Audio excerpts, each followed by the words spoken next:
Pag-usapan natin ang ilan sa mga statement nitong si Miss Catherine Luna matapos nga po na gawin ito ni Coco at ni Julia para sa kanya despite sa lahat ng mga issue noon. Let's watch Alam niyo this. po ba kung anong sikreto ko kung bakit hindi ko siya binalikan, hindi ko siya tinikman ulit, hindi ako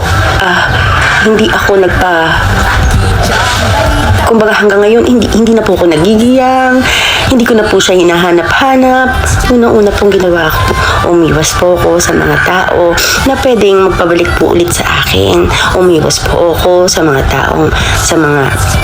sa mga kaibigan, sa tropa na alam kong hindi na naman ako makakahindi kasi katulad po ng sinabi ko, nalulung po ako. Ngayon, kung marami pong imbitasyon, marami pong nagyayaya sa akin noon, isa lang po ang sinabi ko, pasensya na, as na ako, subukan ko na magbagong buhay. Ayan, gusto ko na magbagong buhay, gusto ko na magtuloy-tuloy, gusto ko na umiwas. Yun lang po, umiwas ako unang-una. Hindi dahil sa ayoko sila. Diba kasi kahit pa paano may mga ayoko silang makasama. Umiwas ako kasi ayoko doon sa magiging epekto ulit sa akin pag sinamahan ko sila. Yun po ang ginawa ko. Simula nung nalaman ko na merong taong handang tumulong, naging masaya po ang puso ko para po ako nagkaroon ng alam mo yung panibagong pag-asa. Gumising ka ng isang araw na yung pagising mo pa na kinabukasan blessing na eh.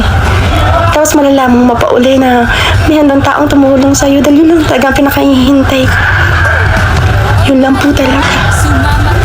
Kasi nung mga time na yun, wala na ako. Tapos na ako. Wala na talaga ako. Simot na ako. Hindi ko na alam kung paano ako babangon. Kasi hindi ko alam kung paano ako may babalik lahat. Hindi ko alam kung paano ko babawiin yung mga nawala sa akin. Kaya nalugmok din ako ng sobra. Pero alam niyo po, yun naman talaga yung sekreto dun. Yun lang talaga yung isa sa importanteng bagay, yung umiwas ka. Umiwas ka muna sa mga tao, sa barkada. Sa mga tao na pwedeng magpabalik sa'yo. Diba? Na maudyukan ka ulit. Kasi mahina ang mga nalulong sa droga. Mahina po ang isip. Mahina lang ang kumbaga yung temptasyon. Nandyan lang po yan. Kung hindi po tayo iiwas, hindi po natin maiiwas. Hindi po talaga tayo makakaiwas. Nasa tao lang po talaga ang pagbabago. Walang kahit sinong tao na pwedeng magpabago sa'yo. Sa sarili mo lang po. Ngayon, kung bakit patuloy pa rin ako, na pinipilit ko pa rin, na kinakaya ko pa rin, na napagtatagumpayan ko pa rin yung pagbabago kasi sa tulong po ng Panginoon. Lagi po akong humihingi ng guidance sa Kanya. Lagi po ako nagdadasal. Pag medyo nangihina na ako, pag medyo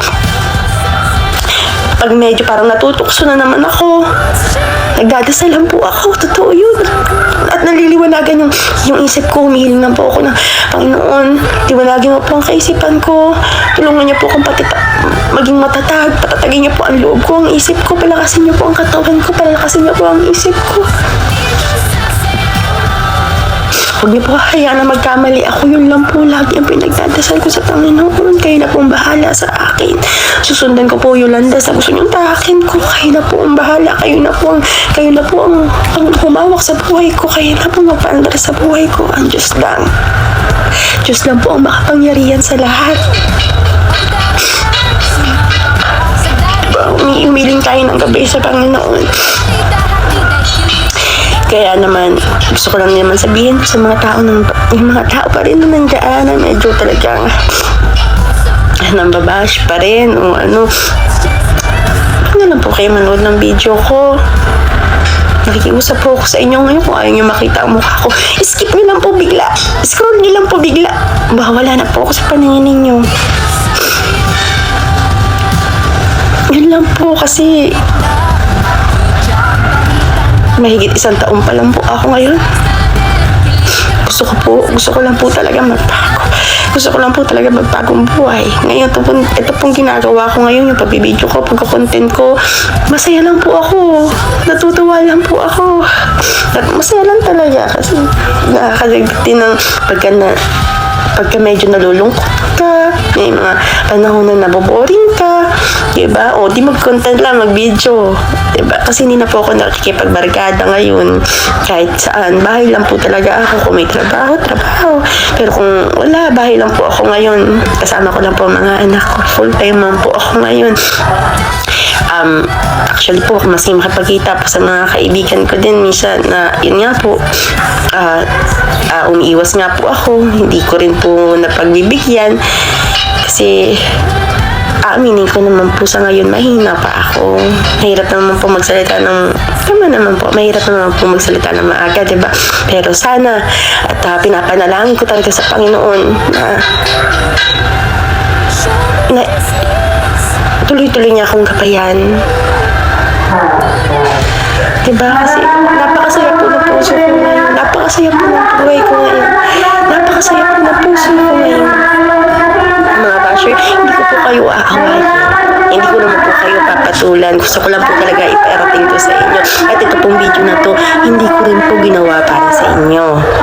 Yun nga lang po, syempre, kailangan ko lang i-explain na masaya ang puso ko dahil sa kabila naman mga nagpaba sa akin, pailan-ilan nagpaba sa akin. Mas marami po ang tao na naniniwala at pinapalakas ang loob ko. Maraming salamat po sa inyo. Hindi ko na po kayo isa-isa pero nandyan po kayo. Isasama ko po kayo sa prayers ko. Maraming salamat po talaga sa inyo lahat yun. Si Miss Catherine Luna po ay isa sa mga naging katrabaho nitong si Mr. Coco Martin na kung saan ay nung nagsisimula pa lang si Coco sa industriya ng showbiz, sinabi nito na si Coco daw di umano ang ama ng kanyang anak. Ngunit dahil po sa paniniguro nitong si Coco ay pina-DNA niya po yung anak nitong si Catherine Luna. It shows na hindi niya anak, no? Parang sinasabi na walang confirmation na sila ay yun nga yung yun ang ama ng kanyang mga anak. So dahil dito, si Miss Catherine Luna po ay nalulong no, sa pinagbabawal na gamot hanggang sa dumating yung pagkakataon na na-interview siya ni Mr. Julius Babaw at dito nakarating kay Coco yung mga nangyari sa kanyang buhay. At hindi nag-atubili itong si Coco at si Miss Julia Montes na mag-abot ng tulong kay Miss Catherine Luna para po mabago no, yung kanya pong buhay. At ngayon, todo yung pasasalamat ni Catherine Luna dahil grabe po yung ginawa sa kanya ng mag-asawang Coco and Julia. Kaya naman ngayon ay makikita natin siya na ibang-iba na yung aura ngayon itong si Catherine Luna. At kitang-kita natin sa mga mukha niya na talagang sobrang malaki yung pinagbago niya. At sinasabi niya na rin na never na siyang tumikim at bumalik pa sa dating bisyo niya.